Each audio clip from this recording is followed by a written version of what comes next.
ညံချက်စီဇန်မှာဘာတွေတင်ဆက်သွားမလဲဆိုတာကိုညီလေးပြပြပေးမယ်နော်မိခင်များအနေနဲ့ကလေးငယ်များဖြည့်ဆွတ်စာစစားတဲ့အရာရောက်လို့ရှိရင်အာဟာရပြည့်အောင်အစားအစာတွေကိုရွေးချယ်ချက်ပြုတ်ရပါတယ်အသားတဲ့ဗိုက်တာမင်နဲ့သတ္တုဓာတ်တွေပါဝင်အောင်လည်းစဉ်းစားရပါတယ်ပြီးတော့ကလေးငယ်တွေစားရတာလွယ်ကူပြီးတော့သူတို့ကြိုက်ဖို့အတွက်ကလည်းအရေးကြီးပါတယ်မြို့မှာနေတဲ့မိခင်တွေအတွက်ချက်ပြုတ်နည်းတွေကိုအင်တာနက်နဲ့ YouTube ပေါ်မှာရှာဖွေပြီးတော့ပါဝင်တဲ့ပစ္စည်းတွေချက်ပြုတ်ရေးကိရိယာတွေကိုအလွယ်တကူဝယ်ပြီးတော့လုပ်လို့ရပါတယ်ဒါပေမဲ့နေမှာနေတဲ့မိခင်တွေအတွက်ကတော့ဒါအခက်အခဲဖြစ်နိုင်ပါတယ်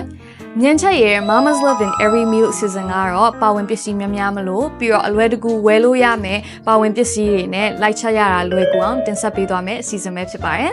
လွယ်လွယ်ကူကူမြင်မြန်ဆန်ဆန်နဲ့ကလေးများအတွက်အာဟာရပြည့်စုံမဲ့ဖြည့်ဆွတ်စာတွေကိုချက်ပြုတ်ပြမယ်ညံချက်ညံ shelf ရဲ့မိမိမြတ်တာဟင်းလျာများအစီအစဉ်ကိုစောင့်မျှော်ကြည့်ရှုပေးဖို့အတွက်လည်းညံ health ရဲ့ page လေးကို like and follow လုပ်ထားပေးကြပါဦးနော်